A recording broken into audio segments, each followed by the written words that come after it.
Alright, so WWE Elimination Chamber 2014 was tonight, and unlike the last 5 or 6 pay-per-views, this was actually a very good pay-per-view. Started off with the Brotherhood defeating Ryback in the Elimination Chamber kickoff show. Very good match, back and forth, all match. Some very good moves. Goldust continues to surprise everybody with how well he has bounced back in his career. Brotherhood defeats Ryback, the team of Curtis Axel and Ryback. May not like Curtis Axel, but I've got to applaud him for bringing his grandfather out. It was a great move, and especially being in his hometown. After the kickoff show, the pay-per-view itself opened with the Intercontinental Championship match between Big E and Jack Swagger. And Big E won. It was a great match, very back and forth, all match, very physical and very violent. It was a great way to start off the pay-per-view.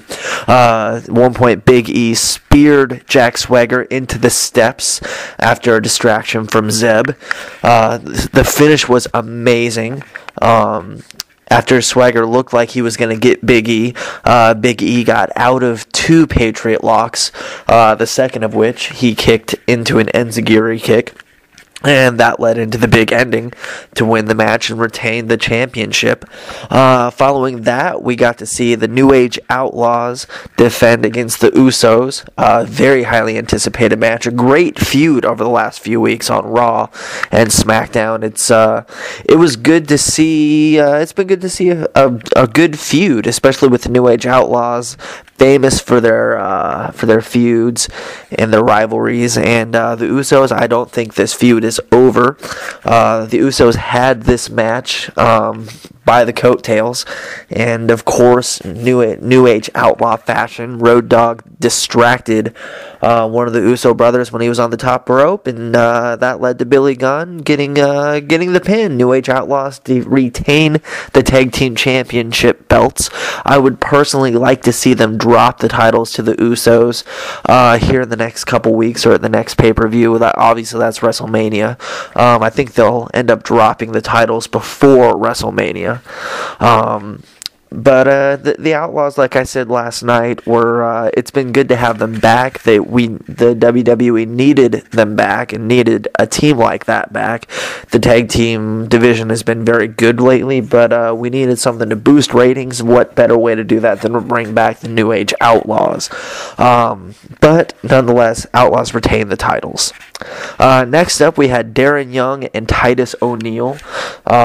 It's been a decent feud over the last few weeks. Kind of came out of nowhere, but they've turned that into something good and something fun to watch. I personally think that it should have been a rivalry that stretched out a little bit longer before it went to a match. But Titus beat Darren. It was a good match. The fans were pretty silent for most of the match. It was a pretty underrated match. A lot of power moves, a lot of brutal moves in this match. In the end, Titus O'Neil ended up getting the win. I think we all kind of saw that coming. Next up, though, was the match of the night and probably the highest anticipated pay-per-view match in quite some time. Probably since The Rock and John Cena, to be honest. The Wyatts, let's get out of the way. The Wyatts defeated the Shield. This should be match of the year at the end of the year in the Slammies. It is very Attitude Era worthy. It reminded me of something you see in an Attitude Era match. Back and forth. It started off with a standoff, which led into an all-out brawl before the match even started, which was a great way to kick it off. Seth Rollins got powerbombed through one of the announce tables. Luke Harper and Eric Rowan stood up on the American announce table and powerbombed Seth Rollins through the Spanish announce table, which added a bit of drama to it. We had Dean Ambrose and Bray Wyatt fighting in the crowd, which after Ambrose and Rollins were left unconscious outside the ring, left Roman Reigns defenseless and abandoned inside the ring to fend off all 3 Wyatts, which you would think would end the match right there, but Reigns fought his ass off, speared Rowan, speared Harper, and or Superman punched one of the two, speared the other, and Bray Wyatt had Roman Reigns and the Sister Abigail, which Roman Reigns powered out of. It was just fun to watch the shock on Bray Wyatt's face when he powered out. But due to some distractions, Bray Wyatt ended up getting Roman Reigns and the Sister Abigail one more time, executing it, then winning the match. Great match. Definitely worthy of the feud and rivalry between the two teams. Everything you could have ever asked for from that match. And like I said before, should be match of the year at the end of the year. What better way to kill the momentum from that match than having a Divas match? Wasn't announced, completely impromptu, not planned, thrown in at the last minute. Cameron defeating AJ by disqualification. Tamina Snuka was going to kick Cameron in the face. Cameron moved. Tamina knocked AJ out. Cameron got smart, brought AJ into the ring, pinned her, or covered her. Tamina pulls AJ out of the ring, clotheslines Cameron, and then that's disqualification, and Cameron wins the match.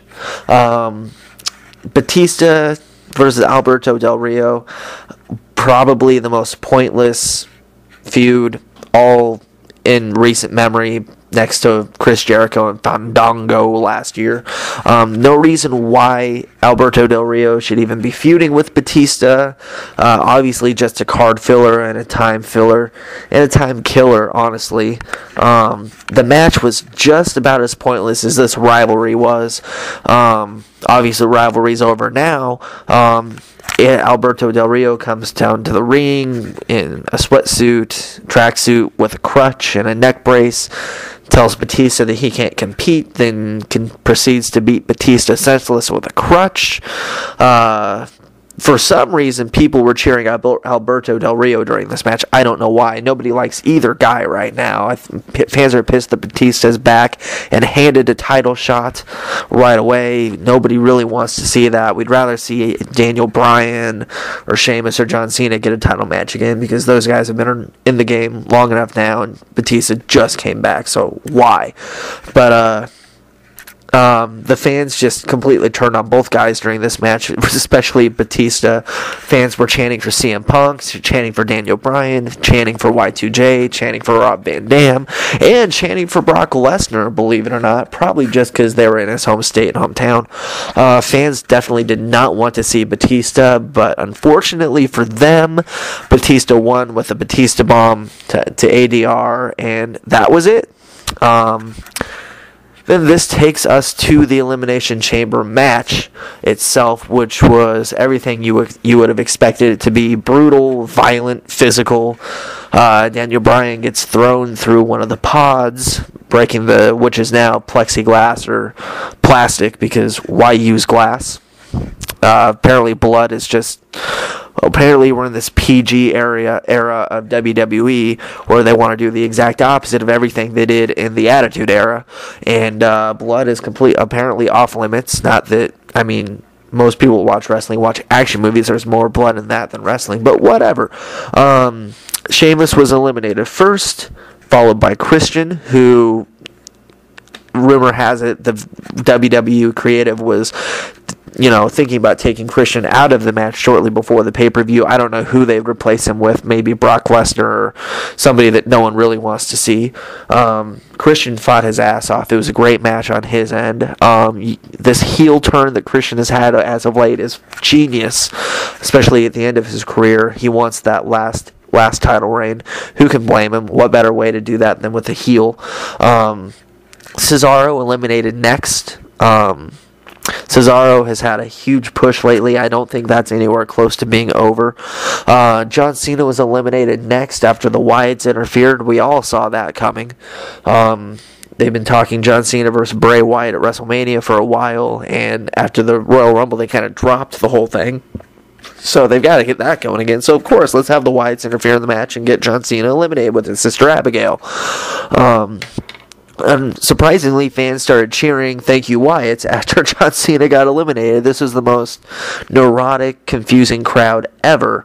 The only thing that made sense was they were cheering Curtis Axel, his home city, but whatever. This left Daniel Bryan and Randy Orton, which we all saw coming. Daniel Bryan gets the biggest pop, and Randy Orton's the champion, so of course it's going to come down to those two. Vintage Orton-Bryan match straight through. Both men put amazing effort into the match and got the crowd into it from the beginning and all the way up to the end. Of course, Kane comes down and tells the Wyatts to go to the back and get out, and checks on John Cena. And as he's checking on John Cena, Daniel Bryan's up on the top rope, jumps down and super kicks, or gives Kane the flying knee. And of course, stupid move, because Kane's going to retaliate. And Kane does retaliate, and Bryan gets put in the RKO, but he kicks out, much to Randy Orton's dismay and surprise and shock. Bryan then gives a super kick to Kane, who's trying to get into the ring. Super kicks Kane, turns around, gets put in the RKO, and that's the end of the match. John Cena wins, retains his championship, and will be facing Batista at WrestleMania. Overall, this was probably the best pay-per-view that the WWE has had since Money in the Bank. Or SummerSlam was a great pay-per-view, but didn't end the way anyone wanted it to, but still a good ending. Elimination Chamber 2014 was planned well. It was plotted well. More good matches than bad. The only really crappy matches were Batista and Alberto Del Rio. Even Cameron and AJ was a decent match, for a Divas match at least. Which leads to WrestleMania now. There will be no pay-per-view in March. WrestleMania is the next pay-per-view, and a lot of stuff has been set into place with this. Obviously, WWE Network is launching at 9 a.m. Eastern Time, and which is surprising. It's a bit of a change. Originally, it was going to be launched right after Raw, but whatever. Still launching on the same day. Raw, after the Elimination Chamber planned to appear, will be The Undertaker is supposed to be returning. Hulk Hogan is returning for his road to WrestleMania, where he will not be wrestling because he did not pass a WWE physical. Surprise, surprise. He will be hosting WrestleMania instead, similar to what The Rock did last year or 2 years ago. Ric Flair is scheduled to appear. Not sure why, but Nature Boy is going to be there. There's been talk that Daniel Bryan may get put and inserted into the title match at WrestleMania, making it a three-way match, which obviously after the Elimination Chamber 2014 pay-per-view, that is set up, it looks like. But hey, anything can change. And if that doesn't happen, they're talking Daniel Bryan versus Triple H replacing CM Punk in the Triple H match, which, that's going to be just a rehatch of Austin McMahon. It'll be Bryan Triple H, which would be great. But what did you guys think of the pay-per-view? Those of you who watched Elimination Chamber, sound off in the comments, and let's see what everyone else thought. We'll see you after Raw.